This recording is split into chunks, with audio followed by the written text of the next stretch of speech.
Hello yours, అందరూ ఎలా ఉన్నారు? అందరూ బాగున్నారు అనుకుంటున్నాను. ఈరోజు అయితే నాకు చాలామంది మెసేజ్ చేశారండి. అంటే కంప్యూటర్ ఎంబ్రాయిడింగ్ నేర్పిస్తారా, లేదంటే మిషన్ కోసం డీటెయిల్స్ అడుగుతున్నారు. మిషన్ ఏది తీసుకుంటే మంచిది అవన్నీ అడుగుతున్నారండి. అసలు ఎంబ్రాయిడింగ్ మిషన్ తీసుకునే ముందు ఇవన్నీ నేను చెప్పేవన్నీ ఒకసారి ఆలోచించండి. మిషన్ తీసుకున్నాక మళ్ళీ ఇబ్బంది పడద్దు. మీకు బాగా కస్టమర్స్ నేను చెప్పే పాయింట్స్ అన్నీ మీ దగ్గర ఉన్నాయి అంటే డెఫినెట్గా తీసుకోండి, సక్సెస్ అవుతారు. చాలామంది ఏంటంటే ఫస్ట్ అప్పు చేసి కొనేస్తున్నారు మిషను. ఏదో విధంగా ఇంట్లో చేసుకోవచ్చు, లేదంటే ఎక్కడైనా షాప్ పెట్టి వర్క్ అన్నది చేసుకోవచ్చు అనేసి అప్పు చేసి తీసేసుకుంటున్నారు. అప్పు చేసి తీసుకోవడం వల్ల ఏంటంటే మీకు వర్క్ వస్తే పర్వాలేదు, వర్క్ రాకపోతే చాలా ఇబ్బంది అన్నది పడతారు. సో మీకు ఈ వీడియో చాలా ఇన్ఫర్మేషన్ ఇస్తానండి, అసలు స్కిప్ చేయకుండా చూడండి. ఎంబ్రాయిడింగ్ మిషన్ తీసుకునే వాళ్ళకి యూజ్ అవుతుంది అండ్ నా ఎక్స్పీరియన్స్ బట్టి నేను చెప్తున్నాను ఇదంతానా.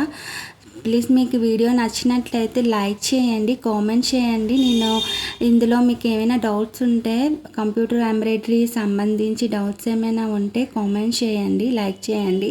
ఈ వీడియో కామెంట్ లైక్ చేయడం వల్ల కొంతమందికి మీకు యూజ్ అయినట్టు మిగతా వాళ్ళకు కూడా యూట్యూబ్ అన్నది చూపిస్తుంది. అండ్ నచ్చినట్లయితే కొత్తగా చూసినట్లు వాళ్ళైతే సబ్స్క్రైబ్ చేసుకోండి. ఇప్పుడు ఏంటంటే చాలామంది అప్పు చేసి మిషన్ తీసుకుంటున్నారండి, కానీ కస్టమర్ లేక, వర్క్ లేక నెలలు మిషన్ ఖాళీగా ఉంచుకొని మిషన్ తిరిగి మంచి రేటుకి అమ్మలేక చాలా ఇబ్బంది పడుతున్నారు. చాలామందిని చూస్తున్నాము. అలాగా మిషన్ కొనే ముందు ఫస్ట్ మీ ఏరియాలో ఎవరైనా ఎంబ్రాయిడింగ్ వర్క్ చేస్తున్నారా లేదా చూడండి. వాళ్ళ దగ్గర వర్క్ ఎలా అవుతుంది, కస్టమర్స్ చాలా ఎక్కువగా వెళ్తున్నారా, ఇంకా ఎక్కువగా వెళ్తున్నా వాళ్ళు చేయలేకపోతున్నారా, బాగా కస్టమర్ రష్ ఉంది అనుకుంటే మీరు డెఫినెట్గా తీసుకోండి. ఆల్రెడీ అక్కడ ఒక మిషన్ ఉండి వాళ్ళ దగ్గర వర్క్ చేయలేక వాళ్ళు ఇబ్బంది పడుతున్నప్పుడు మీరు అదే ఏరియాలో పెట్టుకోవడం అసలు తీసుకునే అవసరం లేదు. అక్కడ వేరే ఏరియా అంటే పర్వాలేదు, అక్కడే తీసుకోవాలనుకున్న వేస్ట్. నెక్స్ట్ ఏంటంటే మీరు షాపు పెట్టుకోవాలనుకుంటున్నారా, మిషను తీసుకొని షాప్లో పెట్టుకోవాలనుకుంటున్నారా, లేదంటే ఇంట్లో చేయాలనుకుంటున్నారా అన్నది కూడా చూసుకోండి. తర్వాత మీరు డైరెక్ట్ క్యాష్ అంటే మీరు సేవింగ్ చేసుకునే అమౌంట్తో ఏమైనా కొనుక్కోవాలనుకుంటున్నారా, లేదంటే లోన్ తీసుకొని ఈఎంఐ కట్టుకుందాం అలా ఏమైనా ప్లాన్ చేసుకుంటున్నారా, లేదంటే ఇంట్రెస్ట్కి ఎక్కడైనా డబ్బులు తీసుకొని మిషన్ తీసుకొని వర్క్ చేసుకొని ఇంట్రెస్ట్ పే చేసేద్దాం అనుకుంటున్నారా? ఈ 3 పద్ధతులు ఎందుకంటే ఇవన్నీ ఎందుకు చెప్తున్నాను అంటే మనకు వచ్చి ఇన్కమ్ మీదనే ఈ ఇంట్రెస్ట్ అయినా సరే, లోన్ ఈఎంఐ సరే, లేదంటే మీరు డైరెక్ట్గా క్యాష్ పెట్టినందుకు మీకు తగిన అమౌంట్ వస్తుందా లేదా అన్నది మీరు ఆలోచించుకోవాలి ఒకసారి. ఇప్పుడు సపోజ్ మంత్లీ మీరు ఎంత కష్టపడి చేసినా 20,000 నుండి 25,000 వస్తుంది. సో 20,000లో మన ఇంట్రెస్ట్ ఈఎంఐ అనుకున్నారనుకోండి, అందులో ఒక 10,000 పోతుంది, ఇంకా 15,000 అన్నది ఉంటుంది. మీకు ఈ 15,000 మీ ఇంట్లో ఖర్చులకి సరిపోతుందా లేదో చూసుకోండి. తర్వాత ఏంటంటే ఇది ముందు ప్రైమరీ అమౌంట్ అయిపోకూడదు. అంటే ఫస్ట్ ఈ అమౌంట్తోనే మీరు మీ కుటుంబం అన్నది పోషించుకోవాలి అన్నదైతే ఉండకూడదండి అసలు. ఎందుకంటే ఎవ్రీ మంత్ ఒకేలాగా వర్క్ ఉంటుందని చెప్పలేము. సీజన్లో అనుకోండి మనకి 25,000 నుండి 30,000 అబోవ్ మీరు సంపాదించుకోవచ్చు. రాత్రి పగలు కష్టపడితే నార్మల్గా చేసుకున్న వాళ్ళకైతే 20,000 నుండి 25,000 వరకే వస్తుందండి. అంతకు మించి మీరు ఎక్కువ వర్క్ చేయలేరు అండ్ మిషన్ కూడా సహకరించదు. ఇంకో విషయం చెప్పాలంటే ఇయర్ మొత్తంలో చూసుకుంటే ఒక 2-3 నెలలు వర్క్ అన్నది ఉండదండి, అన్సీజన్ అన్నది ఉంటుంది. ఆ టైంలో వర్క్ రావచ్చు, రావకపోవచ్చు. ఒకవేళ సంపాదించుకుంటే 5,000 నుండి 10,000 వరకే సంపాదించుకోవచ్చు.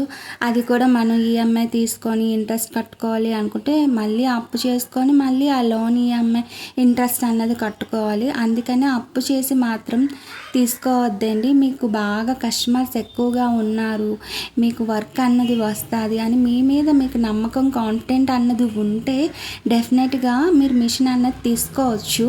లేదు అంటే అప్పు చేసి ఏదో రకంగా చేసుకుందాము మంత్లీ అమౌంట్ వస్తుంది అనుకుంటే మాత్రం అవ్వదండి అసలు. ఎందుకంటే ఎవ్రీ మంత్ ఒకలా ఉండదు, మీకు ఎక్కువ అమౌంట్ అన్నది లాక్ అయిపోతూ ఉంటుంది. ఇప్పుడు అంత అమౌంట్ మీరు బ్యాంక్లో పెట్టి మనం తీసుకున్నప్పుడు ఈఎంఐ కట్టుకోవాలి కొన్ని సంవత్సరాలు. లేదంటే ఇంట్రెస్ట్కి తీసుకునేటప్పుడు ఆ అమౌంట్ మళ్ళీ క్యాష్ అన్నది మళ్ళీ మనం తిరిగి ఇవ్వాలి. సో వర్క్ అన్నది సరిగ్గా ఉంటేనే ఇవన్నీ చేయగలము. ఇప్పుడు ఏంటంటే మీరు వర్క్ చేయాలి అంటే మంచి క్వాలిటీ వర్క్ అన్నది కూడా ఇవ్వాలండి. ముందుగా వర్క్ అన్నది ఎలా నీట్ ఫినిషింగ్తోనే ఇస్తేనే కస్టమర్ అన్నది రిపీట్ అవుతారు. అండ్ కస్టమర్లు కూడా చాలా రకాలు ఉంటారండి. మనం ఎంత బాగా వర్క్ చేసి ఇచ్చినా సరే వాళ్ళు ఏదో రకంగా అమౌంట్ తగ్గించడానికి మాటలు ఏమైనా ఆడుతారు. సో మీరు ఒకే కాస్ట్లోని కాన్ఫిడెంట్గా మాట్లాడాలండి. ఎందుకంటే మనకి తగిన ప్రతిఫలం అన్నది రావాలి. మనం కష్టపడిన దానికి తగిన ప్రతిఫలం వస్తేనే మనకు అన్నది అమౌంట్ అన్నది మనం దేనికైనా సరే ఇప్పుడు లోన్కైనా ఈఎంఐ కట్టుకోవాలన్నా లేదంటే మనకి ఏమైనా మిగలాలన్నా సరే మనం కష్టపడిన దానికి తగిన ప్రతిఫలం వస్తేనే కదండి. ఇప్పుడు 1000 రూపాయల బ్లౌజు ఎవరో 500కి చేస్తారని మనం కూడా 500కి చేసేస్తే అది కరెక్ట్ కాదు. అది ఆలోచించుకోండి. అప్పు చేసుకునేటప్పుడు ఇంట్లో వాళ్ళందరినీ కూడా ఒకసారి మీరు ఏమనుకుంటున్నారో చెప్పండి. ఇలా అప్పు చేసి తీసుకుంటున్నాను అన్నప్పుడు మీరు సక్సెస్ అయితే పర్వాలేదండి, సక్సెస్ అవ్వలేదు అంటే మాత్రం చాలా ఇంట్లో ప్రెజర్ ఎక్కువైపోయి లేనిపోని గొడవలు అన్నవి స్టార్ట్ అవుతాయి. ఇంత అమౌంట్ పెట్టేటప్పుడు ఇంట్లో అందరికీ ఒకసారి చెప్పి వాళ్ళందరూ ఓకే అంటేనే మీరు దిగండి దీంట్లోకి.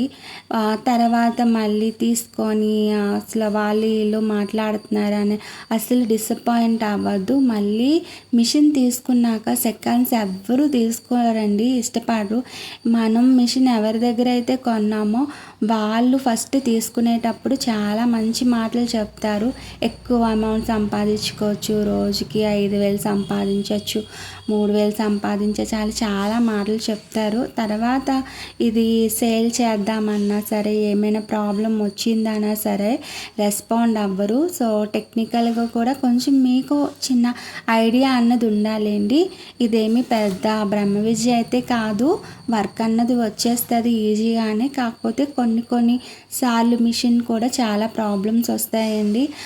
బ్లౌజ్ అన్నది ఇరుక్కుపోవడం, మిషన్లోని రాకపోవడం, అలాగా చాలా పేషెన్సీ అయితే ఉండాలి వర్క్ చేసేటప్పుడు. గంటల తరబడి వర్క్ అన్నది అవ్వదు. ఏ రోజైతే అర్జెంట్ అనుకొని వర్క్ పెడతామో ఆ రోజు డెఫినెట్లీగా ఏదో ఒక ప్రాబ్లం అన్నది వస్తుందండి. ఎందుకంటే నేను 3 years నుండి ఈ వర్క్ అన్నది చేస్తున్నాను కాబట్టి చాలాసార్లు ఇలా జరిగింది. చాలా బాధ అనిపిస్తుంది ఒక్కొక్కసారి. మళ్ళీ కస్టమర్కి చెప్పిన ఇన్ టైంలో ఇవ్వకపోతే చాలా ప్రాబ్లం అవుతుంది. కొంతమంది ఓకే ప్రాబ్లం చెప్పినా వింటారు, కొంతమంది అస్సలు వినరండి. అది 2 hours 3 hours చేసి ఇచ్చిమంటారు. అది ఏమో టైం అంతా తినేస్తుంది మనకి మిషన్ వర్క్ అవ్వకపోతే. సో మీరు చాలా నిదానంగా ఆలోచించుకొని ఇవన్నీ ప్రాబ్లమ్స్ మీరు ఫేస్ చేస్తాను అనుకుంటే మాత్రం మీరు డెఫినెట్గా మిషన్ అన్నది తీసుకోవచ్చు. మిషన్ తీసుకోవడం వల్ల మీరు ఎక్కువ అమౌంట్ సంపాదించుకోవచ్చా అంటే అది మీ మీద ఆధారపడి ఉంటుందండి. ఇప్పుడు డైలీ మీకు వర్క్ అన్నది వస్తుందా లేదా చెక్ చేసుకోండి. డైలీ వర్క్ వచ్చింది అంటే మీరు ఎంత వర్క్ చేసుకుంటే అంత అమౌంట్ అన్నది వస్తుందండి, అది చూసుకోండి. నార్మల్గా మార్నింగ్ నుంచి ఈవినింగ్ వరకు మనం ఒక బ్లౌజే అవుతుందండి, అంతకన్నా ఎక్కువ ఎక్స్పెక్ట్ చేయదు. ఎందుకంటే అందరికీ ఇంట్లో పనులు ఉంటాయి, ఏదైనా వర్క్ చేసుకోవడానికి అవుతుంది అనే దాని మీద ఈ మిషన్ అన్నది తీసుకుంటాము. సో వేరే బ్లౌజ్ పెట్టేసి వేరే వర్క్ చేసుకుందాం అంటే అస్సలు అవ్వదండి. దగ్గరుండి వర్క్ అన్నది చేసుకోవాలి. ఎందుకంటే చాలాసార్లు దారం తెగిపోతూ ఉంటుంది. ఇంతవరకు మీరు వీడియో చూస్తున్నారు అంటే మీకు వీడియో నచ్చినట్లే ఉంటుంది అనుకుంటున్నానండి. కొత్త వారైతే సబ్స్క్రైబ్ చేసుకోండి, లైక్ కామెంట్ అన్నది మర్చిపోవద్దండి. Thank you so much.